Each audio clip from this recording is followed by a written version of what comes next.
All right, now to protecting our borders. The Attorney General announcing a new immigration crackdown.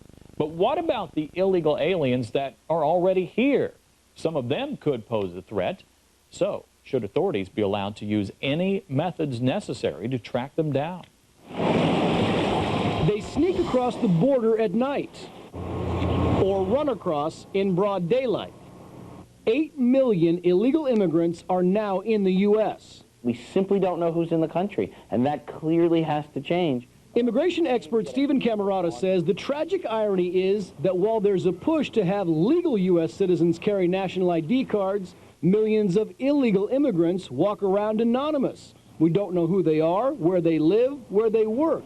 He says it is vital to national security that we check these people coming and going. Machine-readable, biometric-oriented visas with photos and fingerprints that are scanned at every point of entry when you come in, and most importantly, scanned when you go home. Because the reality is we can't distinguish between illegals who come to work and those who come to commit crime. They've broken the law. They've robbed somebody, raped somebody, murdered somebody. They've been arrested. They've been brought before an immigration court. They've been actually ordered deported. And they simply walk out the door and walk right back into American society. An estimated 300,000 remain free in America, with law enforcement scrambling to find them. There's even talk of using bounty hunters. If they skip town and stop attending the university and also don't leave the country, then we have this mechanism in place, that is bounty hunters go out and get the individual. That's if they know who they're looking for. Remember, there are no paper trails to follow. Yet we know illegals are here and getting plenty of help. We have to begin the process of deporting people who are in the country illegally. We have to enforce the ban on hiring illegal aliens in the United States, and in general just make life a lot more difficult for illegal immigrants. Some lawmakers say the quickest fix is to better secure our borders, whether that means using National Guard troops or more Border Patrol agents. The theory being, if we can keep them out, we wouldn't have to worry about kicking them out. In Los Angeles, Trace Gallagher, Fox News. Well, some of the September 11th hijackers had overstayed their visas, and now President Bush says he'll tighten up the visa policy. And joining us now to talk about if and how immigration policies should change is Mr. Jack Martin, who is a special projects director for the Federation of American Immigration Reform, and Khalil Jashan from the Association of Arab Americans. Thank you both for joining us. Thank you. Let's start with Mr. Jashan. What do you think about the proposals we just heard about for national ID cards and also these fingerprintable visa cards for students who are here, etc.? Well, clearly we have a problem in this country in terms of controlling our borders and regulating, if you will, immigration in a bit tighter way in order to avoid what we have been through on September 11. However, some of the ideas that are being suggested are clearly an overkill. We definitely need better staffing, INS-wise, better staffing on our borders, better training of our immigration people. We need to have better sharing of information among our agencies. We need better technological equipment to do so. But some of the suggestions we are hearing are kind of silly, and they are unfair. What is your objection specifically to this ID card? And they will give us a false sense of security. What is your objection to these ID cards that we just heard described? Well, I'm not sure whether the ID card, I mean, who are you going to ID? How are you going to give ID cards to illegal immigrants or people who sneak through our borders to harm us? Basically, it will put a lot of innocent people in jeopardy, and it smacks of un-American methods. I mean, what's next? Yellow stars? Jack Martin. Bounty hunters? Okay, Jack, it sounds silly. Okay, let's go to Jack Martin. What puts an innocent person in jeopardy about having them carry an identification card? There's nothing that puts anybody in jeopardy if they have a document that identifies them for who they are. The big problem is that we haven't had any interior enforcement of the nation's immigration laws for a number of years.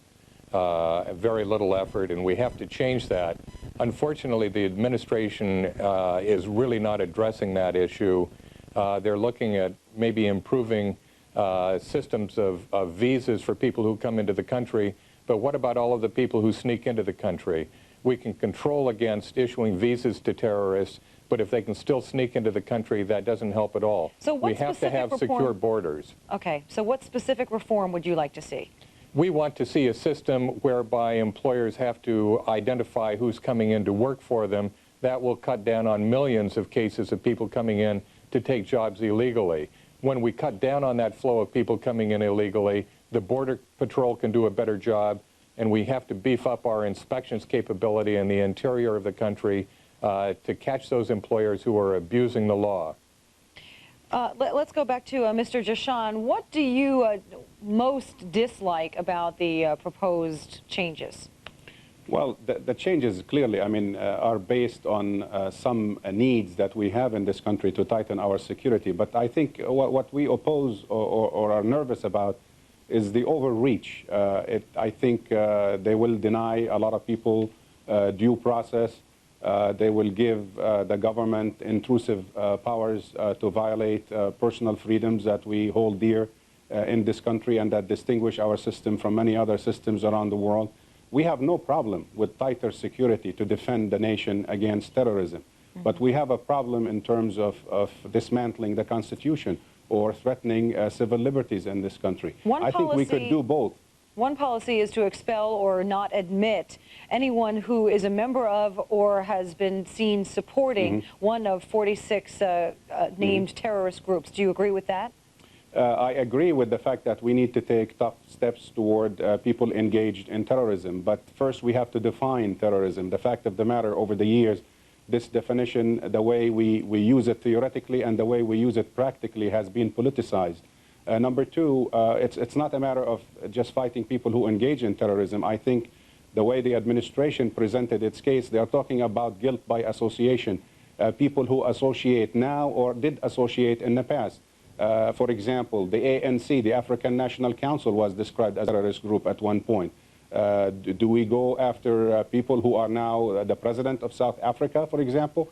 So there has to be some clearer idea of what we intend to do and how we are going to implement these laws. All right. We are going to ask both of you to stay with us. We're going to take a quick break and come back to continue this discussion. Stay with us.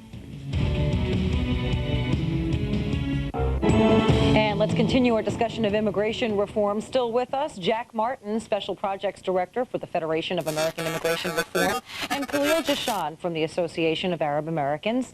Mr. Martin, let's ask you about one of FAIR's recommendations is to establish an entry-exit database for all foreign visitors. How would that work? Well, that was approved by Congress in 1996, actually, and has been held up by a lot of opposition from people who didn't want to see the system go into effect. If we'd had that system in effect, we would have tracked the terrorists who came into the country who then overstayed their visas or their entry permits because we would have known, we would have matched up their entry record when they left the country. And then when they tried to come back into the country, as Mohammed Atta did, after having violated his status, he probably would have been rejected by the Immigration Service and would not have come back into the country. Mr. Jashan, are you one of those who objects to that policy? We do not object to keeping better records in terms of, number one, issuing visas to students or other visitors to this country.